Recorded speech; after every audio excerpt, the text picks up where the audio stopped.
How's it? I'm Shailene Woodley. I'm Theo James, and we are... In the movie Divergent. Check it out. It comes out March 21st. Bam. See it. Be there or be square. Oh, or be triangle, whatever. In Divergent, of course, you get to climb the Ferris wheel at Navy Pier. Should that be offered to tourists? And what else in Chicago do you want to climb? It should be offered to tourists, actually. No, it should not. We're in America. Why? Everyone, what does that mean? So, yeah, it means a lot of things. I just don't think that. I don't think that that should happen. There's liability, and it would take forever. The line would be long. We're diverging in our opinions right now. I see that. Look at that. So what else in Chicago would you like to climb then? I think it looked cool when they were climbing... The building? Yeah, what building is that? That was in downtown LA, but it did look like Chicago. Yeah, do you remember? It was at the beginning. There's some of the Dauntless Yeah. guys are climbing. I think it's supposed to be one of the more historic buildings here. I don't know which one. Well, I think something notable about this story is that Triss is really determined and underestimated, and that kind of motivates her. What's a time in your life, at any point in your life, that you felt motivated by people thinking that you couldn't do something? I think it's sort of a normal thing to go through when you're a teenager, right? You sort of base your life on the opinion of others because you're getting to know yourself. But I'd like to think that as adults, we get motivated by our own Decisions. And also it's good in a way, you know, everyone has to come up against challenges, and that's what really helps you push through. If things... fuels the fire. Yeah. Has there been a time you remember when you really felt like someone was saying like they didn't believe in you and that pushed you forward? No.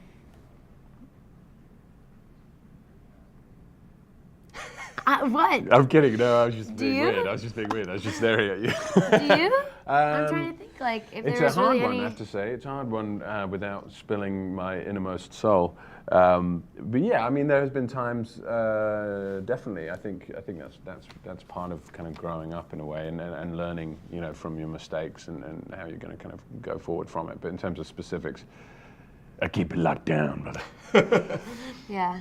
I'm sure a lot of people are talking about like what your fear landscape would be like or fears that you have. Is there a recurring nightmare that you ever had at any point in your life where that seemed like something was popping up in your mind? Yeah, T-Rexes. T-Rexes? Yeah, Jurassic Park screwed me up as a child. That recurring nightmare is constantly of a giant T-Rex eyeball in my window as a kid. That's Oh, all yeah. that happened in the dream? It was just looking at you? Like, I slept on my parents' floor for maybe 3 years because of Jurassic Park. Fuck. Yeah, it screwed with me.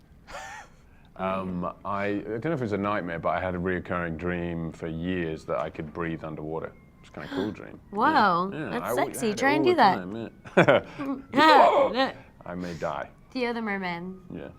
So you don't have nightmares, you just dream about things that would be awesome if you could do? In terms of, I don't think I've ever had a reoccurring nightmare. He's You? like a cup half full sort of dude, you know? Have you had a reoccurring nightmare? Falling off a roller coaster and losing my teeth. Losing your teeth? What, Falling being off a smacked rolling out, coaster is or what? terrifying. Yeah, that would really suck, wouldn't it? Yeah, you'd probably die. I think so. How would you lose your teeth?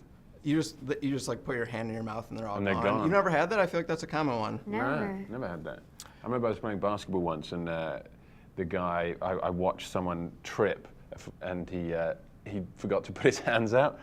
He hit his front teeth on the gym floor. I was like, "Clang." How do you forget to put your hands out?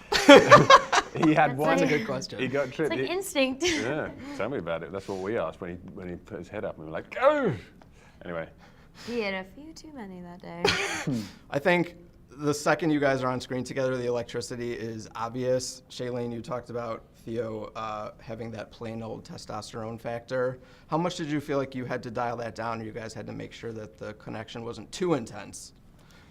Luckily for us, we sort of filmed in sequence, so our chemistry just sort of kept building as it went on because we got to know each other as people, and we got to sort of begin to trust one another on a personal level, which lent to the characters. We sort of scored with that. Yeah, that was really lucky in a way because it did kind of mirror the journey that they take in many ways as characters. I want to go sort of quickly, just say something that comes off the top of your head of a time of the situations I'll give you. Can you tell me something, first thing that comes to your mind that you did that either showed bravery or cowardice? Fuck, that's a tough one. I remember as a 12-year-old, I saved somebody from the ocean. That was pretty cool. That's pretty brave. I was a lifeguard on similar themes, and I saved a little girl from drowning when she jumped in and her armbands came off. The funniest thing was, I Her was pants like, came off, so you were like, "Oh, I'm gonna go help her." armbands came off, and but I always remember because I was like, yeah, blew my whistle and jumped in, and Hollywood style, and just belly dive. flopped. But, How about honesty or dishonesty? Honesty. Is there something that you did that Oh, I thought you showed were like, that? choose Which do you between prefer? that. I don't know, how dark do you want to get? We might get arrested. Yeah. Is there a time that you did something that showed you being one or the other? Jesus. I don't know, brother. I don't know if I can. Yeah, it's a Sorry, sort of man. personal one, maybe. Yeah. How about selfless or selfishness? Selfish. When I was like 5 years old, I stole a little red ball from a toy store, and my mom made me return it. That's pretty selfish. Yeah. Do you have one, Theo? What's selfish? He ate the last cookie once, I'm sure, off the platter. I went shopping to the supermarket once, and I put everything in a trolley, and I was like in a daydream, and I just found myself at the car with all the shopping, but not in bags, and I hadn't paid for it, and I was like, oh shit, I should go inside. How old were you? It was like a few months ago. Yeah, it was like yesterday. How about intelligence or foolishness? Intelligence.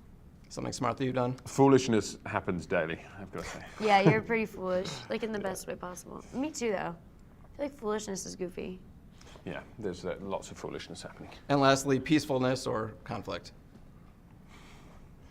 Peacefulness.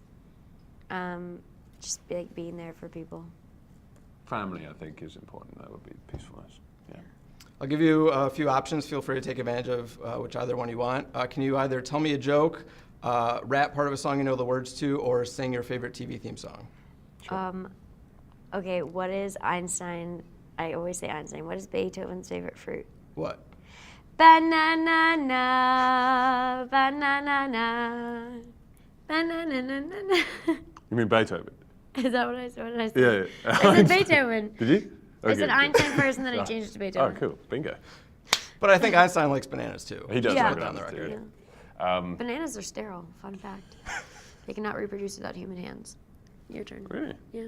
Interesting. There's no seeds. Think about it.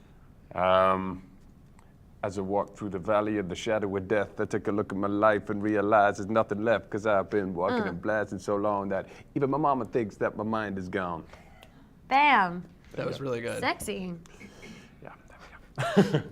If there was a character whose nickname was 250 and was afraid of everything, who do you think should play him? 200. I like the idea of that. Yeah, just like a petrified guy. Yeah. It's like, oh my God, 250's coming. He's like some sniveling gimp.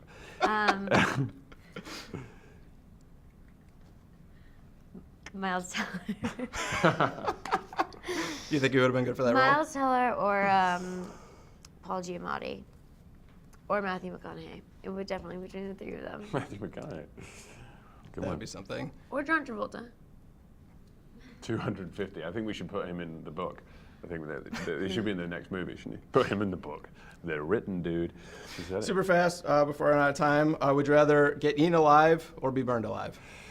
Burned alive. I would choose neither. Would you rather freeze or drown? Freeze. Neither. Freeze. Have knives thrown at you or sharks thrown at you? Sharks. At least it's like the circle of life with a shark. Knives, I think.